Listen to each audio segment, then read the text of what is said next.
सभापति महोदय, श्री गौरव गोगोई जवाब जरूर देना। गौरव गोगोई जी द्वारा जो अविश्वास का प्रस्ताव सदन में लाया गया है, मैं उसके समर्थन में बोलने के लिए खड़ा हूं। और गौरव गोगोई जी ने मणिपुर की हिंसा के बारे में बहुत विस्तार से चर्चा की।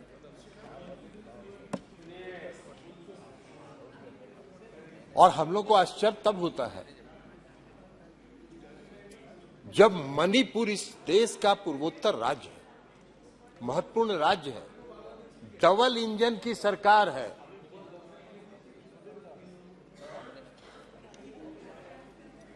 डबल इंजन की सरकार है और वहां की चर्चा जब होती है, वहां के हालात पर जब चर्चा होती है, तो जो सत्ता पक्ष के लोग हैं वो विभिन्न राज्यों के छिटपुट घटनाओं की चर्चा करके उसको जस्टिफाई करना चाहते हैं। ये नहीं है। मणिपुर को आप इतने हल्के में नहीं लें। आज मणिपुर में घटना हुई है, कल मिजोरम में होगी, परसों नागालैंड में होगी। आपका पूर्वोत्तर, पूरा पूर्वोत्तर का सीमा, आपका पूरा पूर्वोत्तर का सीमा उससे प्रभावित होगा। लेकिन आप उसकी गंभीरता ही नहीं समझ रहे। आज मणिपुर की हालत बहुत खराब है। उसकी गंभीरता के बारे में किसी ने चर्चा नहीं की। लंबा लंबा भाषण हुआ, लेकिन मणिपुर की गंभीरता में और मणिपुर की स्थिति के बारे में किसी ने एक शब्द बोलने का, इसलिए कि उनको पता ही नहीं है कि मणिपुर में क्या हुआ। उनको पता ही नहीं है कि मणिपुर में क्या हुआ। मैं भी गया था, मणिपुर गया था, और मैं गया था दो समुदाय के बीच इतनी दूरी बढ़ गई है, इतनी घृणा फैल गई है एक दूसरे के प्रति कि उसको पाटना बहुत मुश्किल है। जितने हल्के में आप कह रहे हैं उसको आप नहीं पाट सकते। दोनों समुदाय के लोगों में विश्वास की कमी है। हम लोग गए थे, दोनों समुदाय के राहत शिविरों में गए थे। दोनों समुदाय के लोगों का विश्वास राज्य की सरकार के प्रति समाप्त हो गया। दोनों समुदाय के लोग आज राज्य सरकार को पूरे मणिपुर की घटना के लिए दोष दे रहे हैं। आप कह रहे हैं क्या मांग किया था विपक्ष ने? भाई आप कह रहे हैं कि गृह मंत्री जी बयान देने के लिए तैयार थे, रक्षा मंत्री जी बयान देने के लिए सब तैयार थे। ये सरकार किसकी है? सरकार किसकी? सरकार है इस देश के आदरणीय प्रधानमंत्री जी के नेतृत्व। हम विपक्ष के लोग यही चाह रहे थे कि आदरणीय प्रधानमंत्री जी, आज 3 मई से आज तक लगातार मणिपुर जल रहा है और इस देश के प्रधानमंत्री एक शब्द नहीं बोल रहे। वहां के जो 150 से ज्यादा लोग मर गए, उनके प्रति संवेदना का भी एक शब्द नहीं बोल रहा। इतनी बड़ी घटना हो गई इस देश के किसी राज्य में, पूर्वोत्तर के राज्य में, आप एक शब्द नहीं बोल रहे। हम लोग की यही मांग थी कि आदरणीय प्रधानमंत्री जी आए और मणिपुर के बारे में बताएं, मणिपुर के लोगों के प्रति अपनी संवेदना व्यक्त करें। उन्होंने कहा नहीं। और जब राहुल गांधी जी ने कहा कि अहंकार का ये मतलब, ये अहंकार का प्रतीक है, तो बहुत लोगों को चिलमिलाहट लगी, तितली लग गई। नहीं है। मणिपुर में आज बहुत कुछ करने की जरूरत है। मणिपुर के लोगों में विश्वास पैदा करने की जरूरत है। दोनों समुदाय में विश्वास पैदा करने की जरूरत है। मणिपुर के लोगों को पुनर्वासित करने की जरूरत है। आज बेघर होकर लोग मई से आज तक राहत शिविरों में रह रहे। राहत शिविर में गर्भवती महिलाओं का गर्भ रह रही है, वहां प्रसव पीड़ा हो रहा है, वहां बच्चे पैदा हो रहे हैं। यह दुर्भाग्य है। और आप कह रहे हैं उसको अलग अलग राज्यों की छिटपुट घटनाओं को जोड़कर आप कह रहे हैं कि बहुत सही। भाई मौन व्रत तो धारण किया प्रधानमंत्री जी, जरूर किया। क्या नहीं? प्रधानमंत्री जी इस देश के प्रधानमंत्री हैं। उनका यह कर्तव्य दायित्व तो नहीं बनता है कि अपने राज्य में, किसी राज्य में इतनी बड़ी घटना हो गई, उसके बारे में हम एक शब्द बोले? नहीं, क्या है? ये तो वही पुरानी कहावत है, रोम जल रहा था, नीरो बंसी बजा रहा था। और दिनकर जी की एक कविता है, हम आपको सभापति महोदय सुनाना चाहते हैं। क्या कहा कि मैं घनघोर निराशावादी हूं, तब तुम ही टटोलो हृदय देश का और कहो, लोगों के दिल में कहीं अश्रु क्या बाकी है। बोलो बोलो विस्मय में ये मत मौन रहो। ये है दिनकर जी की कविता। आप मौन धारण की, आपको इस देश की जनता ने देश चलाने की जिम्मेवारी दी है, लेकिन है, और इसलिए आज अविश्वास प्रस्ताव लाना पड़ा। महोदय अभी आएंगे, बोलेंगे, आप चिंता मत, चुप रहिए, बैठिए ना, अभी आपको बताएंगे, अभी वो भी बता देंगे आपको,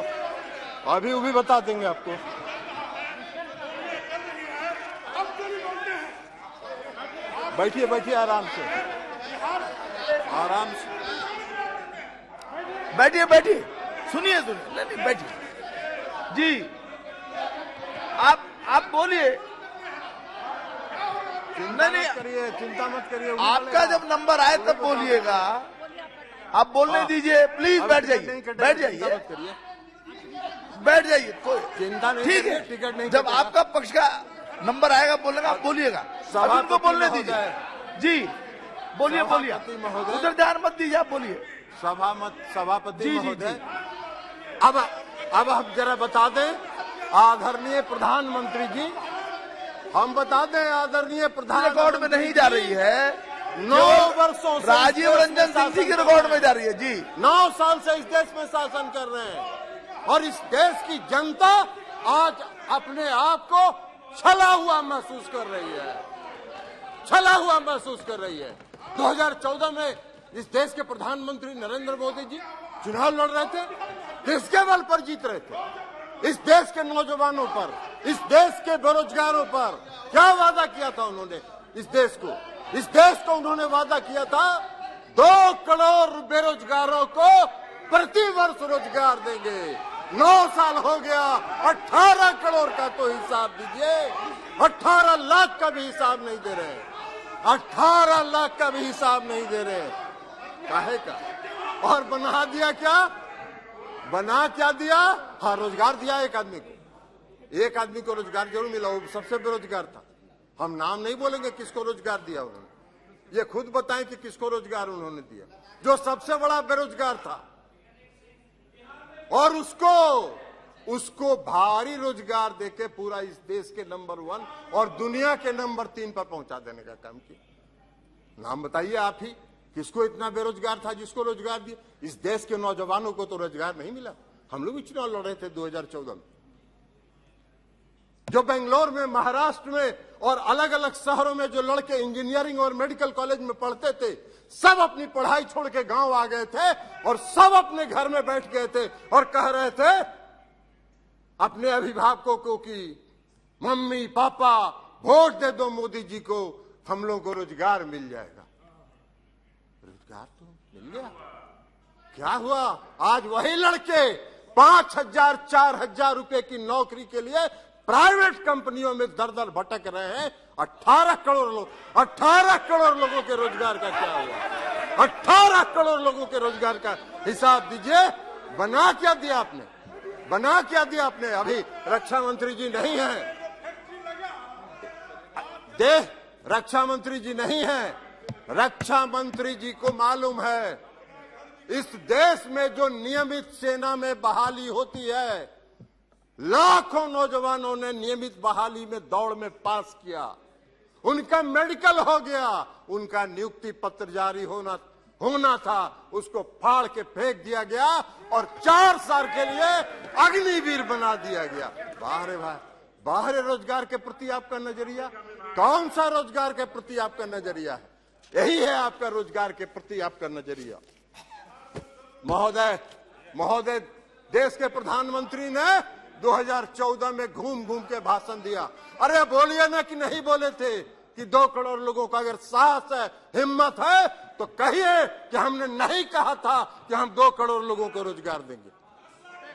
काला धन लाएंगे, काला धन पूरे देश से लाएंगे, पूरे दुनिया में जितना काला धन है वो लाएंगे, हर गरीब के खाते में 10 से 15 लाख रुपया पहुंचाएंगे।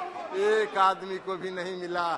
काला धन लाने की तो बात छोड़ दीजिए, विजय माल्या, नीरव मोदी और मेहुल चौकसी आपके आंख के नीचे से काला धन लेके विदेश चला गया, आपका बैठे रह गया। आप देश की जनता को छल रहे हैं, देश की जनता को छलने का काम कर रहे हैं। और उसके बाद इस देश के गृह मंत्री जी 2014 के चुनाव के बाद हमने देखा एक टीवी चैनल पर इंटरव्यू उनका, एक टीवी चैनल वाले ने पूछा देश के गृह मंत्री जी से कि माननीय गृह मंत्री जी, आपने इस देश में नौजवानों को 2 करोड़ लोगों को प्रति वर्ष रोजगार देने का वादा किया था, आपने हर गरीब के खाता में 10 से 15 लाख रुपए भेजने का वादा किया था, क्या हुआ? क्या कहा उन्होंने? उनका जवाब था कि चुनाव के टाइम में इस तरह के जुमले कहे जाते हैं जिसका कोई मतलब नहीं है।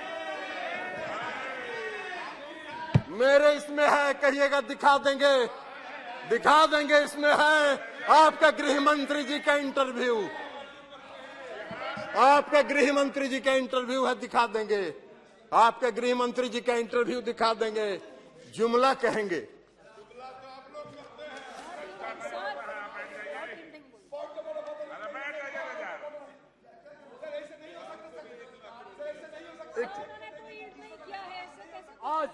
आज नरेंद्र मोदी जी के नेतृत्व। अरे छोड़िए, ये पॉइंट ऑफ ऑर्डर है, ये सभापति महोदय, ये सब धंधा नहीं चलेगा। योजनाओं से बीच में कोई पॉइंट ऑफ ऑर्डर के नाम पर खड़ा होके और अनर्गल बात करेंगे, ये नहीं चलेगा।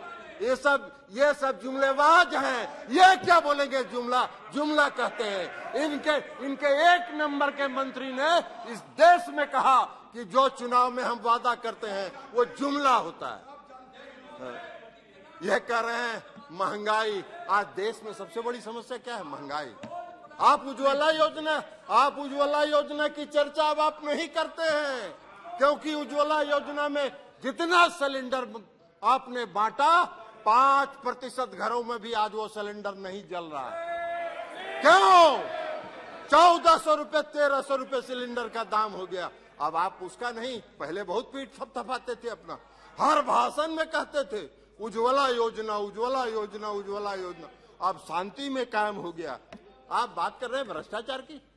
आजकल आप देश भर में घूम घूम के भ्रष्टाचार की चर्चा कर रहे हैं। महाराष्ट्र में क्या हुआ? अरे 70,000 करोड़ प्रधानमंत्री का भाषण सुने, 70,000 करोड़ का महाराष्ट्र में घोटाला हो गया।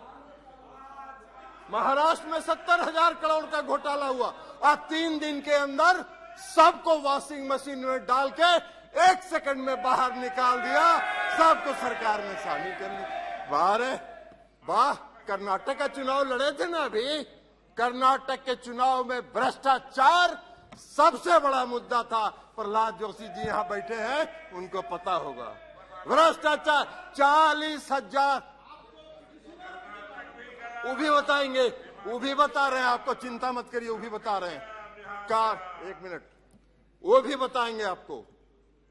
आप कर्नाटक में 40 लाख की चर्चा हर घर में थी, हर सड़क पर थी, हर चौक पर थी, हर चौराहे पर थी। आप भ्रष्टाचार की बात कर रहे हैं? आपको क्या भ्रष्टाचार के खिलाफ बोलने का आपका कर रहे हैं? कल वो भी बताएंगे, चिंता मत करिए राकेश जी, वो अभी बता दे हैं, वो अभी बताते हैं अभी आपको। अभी आ रहे हैं, उसी पर आ रहे हैं, चिंता मत करिए ना। अरे बैठिए ना, उसी पर आ रहे हैं। एड्रेस द चेयर ओनली, कृपया। अभी देखिए, अध्यक्ष पीठ की तरफ बात करें। कहाँ यहाँ बैठे? आप निशिकांत जी कल भाषण दे रहे थे, आप अपनी बात कहिए। खाली फंडिंग करते थे। अरे भाई, किस कंपनी के बिहाफ में आप फंडिंग करते थे? उसका भी तो जरा नाम बताइए। फंडिंग करते थे तो इसलिए अब गृह मंत्री जी ने, अब सुन लीजिए, गृह मंत्री जी ने चर्चा किया दिल्ली विधेयक पर चर्चा के दौरान कहा, अरे भाई चुड़िए ना, सुन बैठिए ना, बैठिए बैठिए।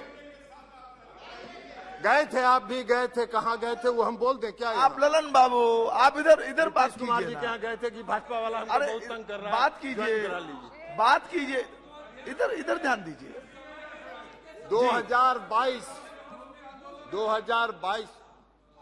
2022 में जब हम लोगों का गठबंधन बना 9 अगस्त को, 1 मिनट, 9 अगस्त 2022 को, तब से इनको तितली लग गई, तब से इनको भारी तितली लग गई। पूरा देह खजुला रहा है, सबका देह खजुला रहा है। 2017 में अभी बताएंगे आपके भविष्यवाणी का भी, आपके गृह मंत्री जी कितने बड़े भविष्य वक्ता हैं। 2022 में जब हुआ, तितली लग गई, तितली लग गई, इसलिए कि 2015 में जब 3 नहीं, ये बात ठीक नहीं। गठबंधन था, आपको अवसर मिलेगा साफ हो गए तब आप अपनी बात रखिएगा। झाड़ू से आपको अवसर मिलेगा, अपनी बात रखिएगा। बिहार से। अभी सुनिए, 2017 में जब हम लोग 2015 में जब हम लोग का, ओहो ठहरो यार, आप कहाँ के लिए बीच में बोल रहे हैं? 2015 में जब बिहार में गठबंधन हुआ आरजेडी का, जनता दल यू का और कांग्रेस पार्टी का, तो गृह मंत्री जी 3 महीना बिहार में कैंप किए, 3 महीना बिहार में कैंप किए। और खड़े बैठिए ना, आप बड़ा दिल्ली का, बैठिए। बिहार के बारे में क्या जानते हो? ABCD जानते हो ही नहीं? ABCD जानते हो? ABCD जानते हो? बैठ। आप बार उधर क्यों देखते हैं? तो आप इधर बात करिए ना। तो जब गठबंधन जी। हुआ 3 महीना भी वहां 3 महीना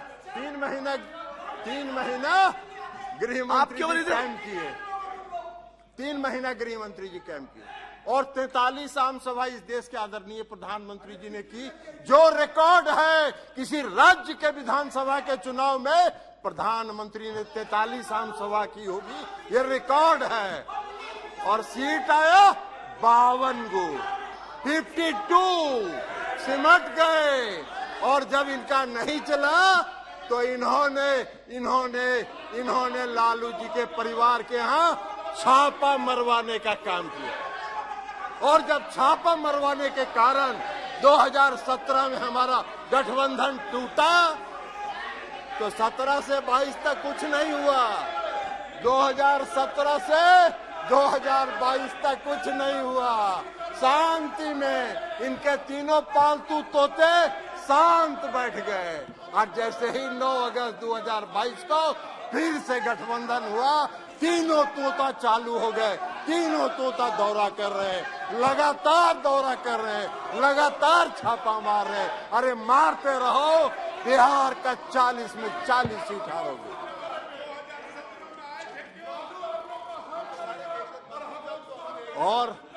और आपको बता दें, और आपको एक बात बता देते हैं सभापति महोदय, और आपको एक बात बता देते हैं, इसके देश के गृह मंत्री जी जो हैं वो बहुत भारी भविष्यवक्ता भी हैं, ज्योतिष का ज्ञान है उनको। अभी कह रहे थे उस दिन दिल्ली पर 2024 में फिर से नरेंद्र मोदी जी इस देश के प्रधानमंत्री बनेंगे। अब इनके ज्योतिष ज्ञान का हम आपको बताते हैं। ओह चलो यार,